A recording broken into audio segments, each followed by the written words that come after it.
Sean St. Jacques and Christian Pierre-Louis here with you as the Seton Hall Pirates get set to take on the Princeton Tigers. And Chris, this is a big game for both teams. For Seton Hall, it's their last non-conference game before the Big East slate really starts to pick up with DePaul this weekend. This is a big game for them, and of course one of their biggest players of late, Jonathan Jimenez, has been fantastic. What a week. He had a goal and an assist in the win over Marquette, and he's also the Big East Freshman of the Week this week. And Seton Hall's back line, Chris, was fantastic in the 2-0 win over Marquette. The first shutout for a Seton Hall back line since the regular season finale in 2014, led by Captain Sean Morrison. They're going to have to be big tonight as well. Seton Hall defeats St. John 7-0 on senior day here at O&T Carroll Field. Sean St. Jacques joined by Derek Jenkins here on Pirates postgame. Derek, what a day it was for the seniors, getting sent off in this way, winning the series over St. John's and continuing to battle for a spot in the Big East tournament. Sum up this incredible day with you, your family, and your teammates going off like this.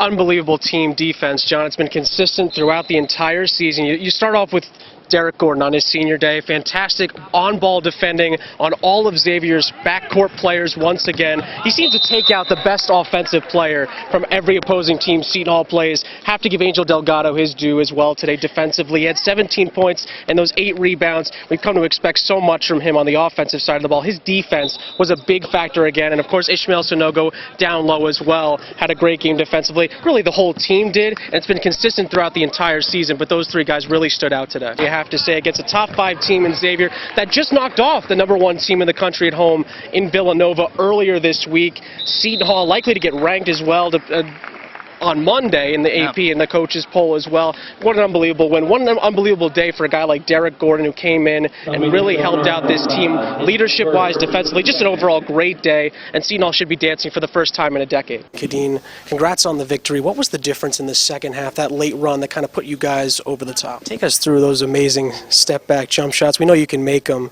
but in big moments you're able to make some big shots. How big was that for yourself and also the team trying to pull away from a good Hawaii team? What's the atmosphere like playing in this block arena? It seemed like, I mean, everyone's cheering for everybody, and you're playing in front of some armed service members. Talk about the environment in there.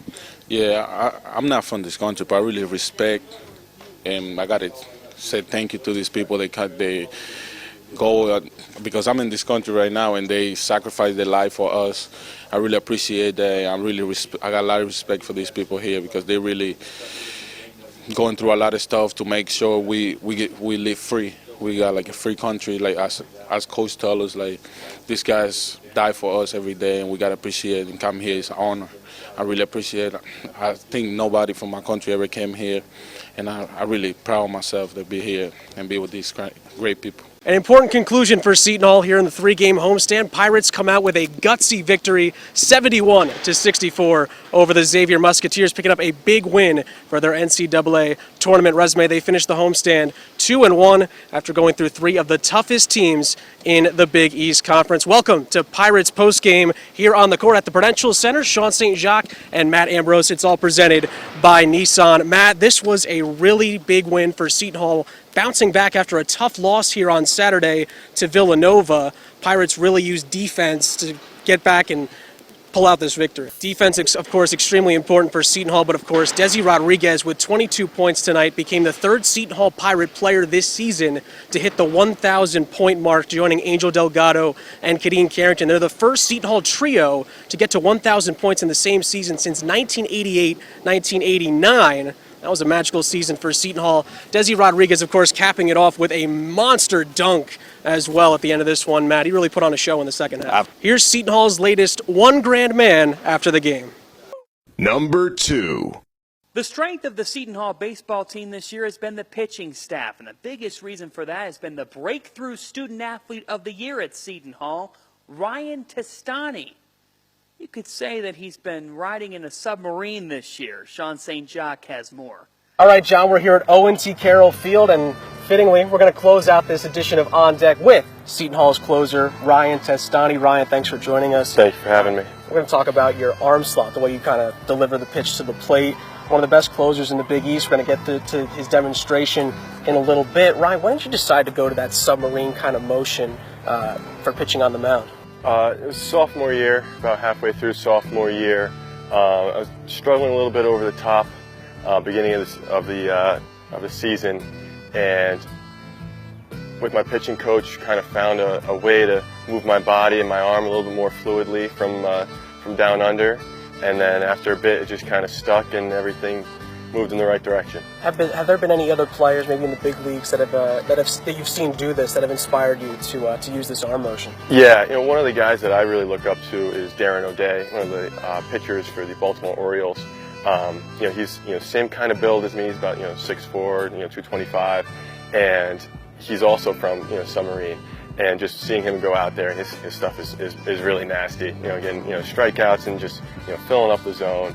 And he's definitely been a huge inspiration. But also, guys like St. John's pitcher from last year, Thomas Hackemer, who always threw so well against our team. Is just trying to imitate the guys before me and try and repeat that success. So just setting up, just kind of like the just comfortable, not too much going on here. Just taking my sign, coming up into my set position.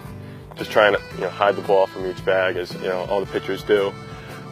In my first movement is a little bit of a load onto the back foot, but also lowering my upper body so that it's not I'm not flinging from the side, but it's coming down into a strong position where I'm activating my core, activating my legs, and it's not throwing with my arm and my chest, but also getting some back into it, bigger muscles in the back. So, and while I'm doing that, my glove hand is coming down. I'm hiding the ball as long as possible, and as I'm getting out further, open up and let it fly and just let the ball do what it does. So, let's take you through one.